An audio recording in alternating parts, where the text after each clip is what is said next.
শুধু ছাত্রছাত্রীবৃন্দ, আশা করি তোমরা সবাই ভালো আছো। ভালো থাকো, সুস্থ থাকো, এটাই আমাদের সবার কাম্য। আজ আমরা অবাস্তব হলেও সত্য একটা নামতা প্রমাণ করি। আমরা জানি 4 × 5 ইকুয়াল 4 × 5 হয় 20 বা 20, কিন্তু এখানে 4 × 5 আমরা আজকে 25 করে দেখাবো। তো আসো, বেশি কথা না বাড়িয়ে আজকে আমরা এটা প্রমাণ করি।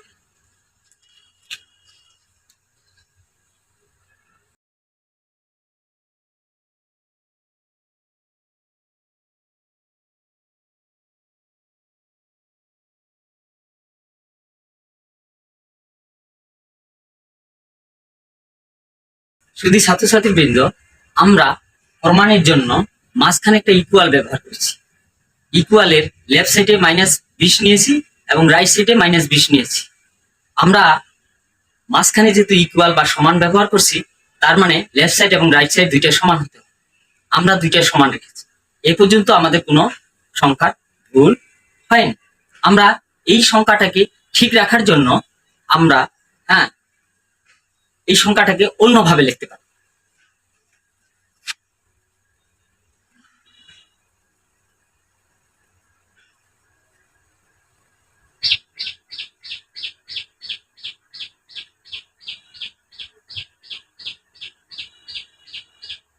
আমরা এখানে 16 - 36 আমরা যদি বিয়োগ করি তাহলে কিন্তু আমাদের -20 আসতেছে। আমরা সকলেই বুঝতে পেরেছি।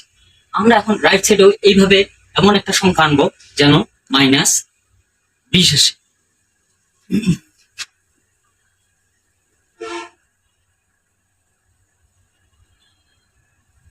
এখন এই -20কে ঠিক রাখার জন্য আমরা 25 - 45 লিখেছি।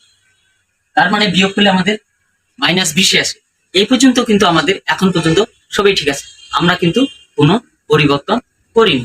আমরা সমাধান করার জন্য আমরা কিন্তু লেফট সাইড এবং রাইট সাইড অর্থাৎ বাম পক্ষ অথবা ডান পক্ষ আমাদের প্রয়োজনের সাথে আমরা কোনো সংখ্যাকে যোগও করতে পারি, আবার বিয়োগও করতে পারি। তো লেফট সাইডে যদি যোগ করি তাহলে রাইট সাইডেও যোগ করতে হবে। তো আমাদের এই প্রমাণের স্বার্থে আমরা উভয় পাশে 81/4 যোগ করব।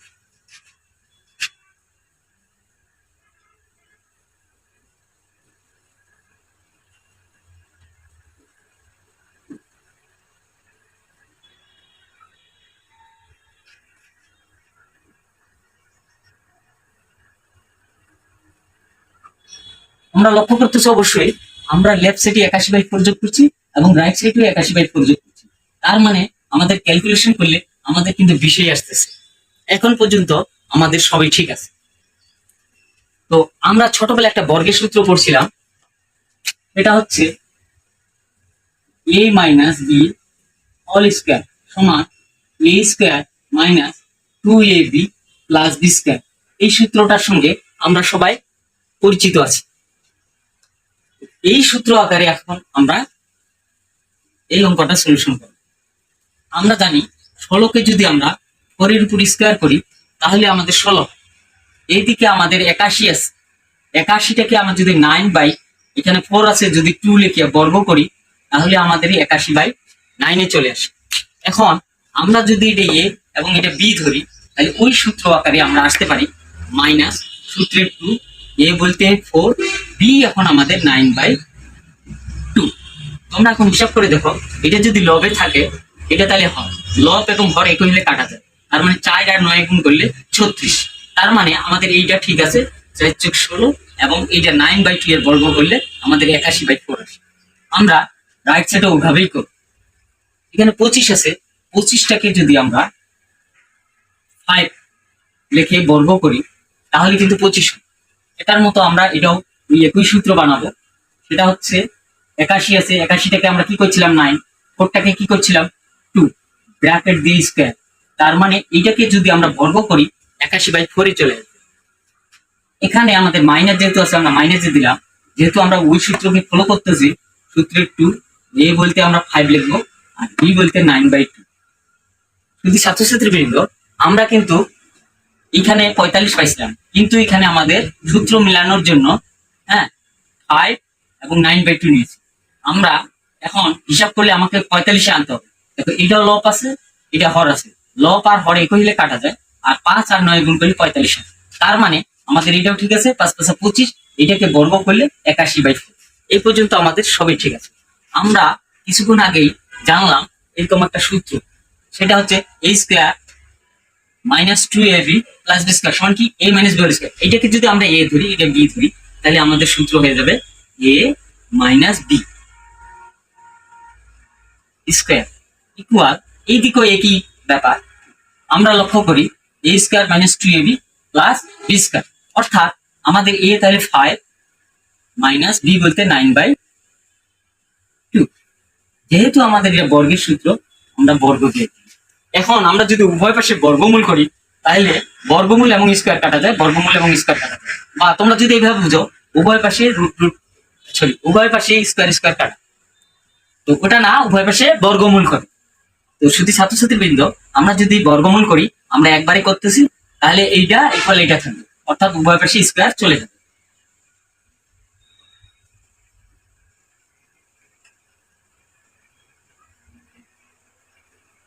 তো আমরা জানি যখন আমরা কোনো অঙ্কের সমাধান করি, তখন কোনো সংখ্যাকে যদি লেফট সাইড থেকে রাইট সাইডে নিয়ে যাই, তাহলে প্লাস থাকলে মাইনাস হবে, মাইনাস থাকলে প্লাস হবে।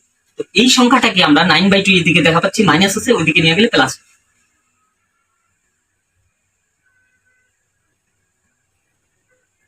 এই যে মাইনাস 9/2 এদিকে আসে প্লাস 9/2 হলো। তো আমরা একই জিনিস থেকে একই জিনিস যদি বিয়োগ করি, তাহলে বিয়োগফল 0 হয়, বা প্লাস আর মাইনাস এটা কাটা গেল। এই তো এখানে কি থাকবে তাহলে 4 ইকুয়াল 5।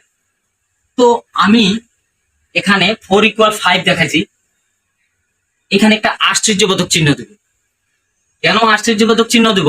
কারণ আমার কাছে 4 টাকা আছে, তোমার কাছে আছে 5 টাকা, এই দুটো কি সমান হতে পারে? এটা অবাস্তব, আশ্চর্যের একটা ব্যাপার। তাহলে আমি কিন্তু তোমাদের এখানে 4 ইকুয়াল 5 দেখাচ্ছি, সুতরাং আমাদের এই নামটাও কি সঠিক হয়ে যাবে। অর্থাৎ 4 এর মান যদি আমরা 5 আনি, আসো আমরা এখন ওটা প্রমাণ করব। সেটা হচ্ছে, দেখো আমরা 4 ইন্টু 5 এইটা ইকুয়াল 25 প্রমাণ করতে চাইছি। তাহলে এখানে 4 মানে কত আনছি আমি? 4 মানে 5, তাহলে 4 এর জায়গায় আমি কি 5 লিখতে পারি? ইন্টু 5, এখানে 5 লেখা, তাহলে 5 5 কত হয়? আমরা শিখছিলাম ছোটবেলায় নামতা, 5 5 কত? 25। তাহলে আমার এখানে কি নামতা, তাহলে কি হবে? 4 5 25, 4 5 20 যদিও হয়, কিন্তু 4 5 কত? 25।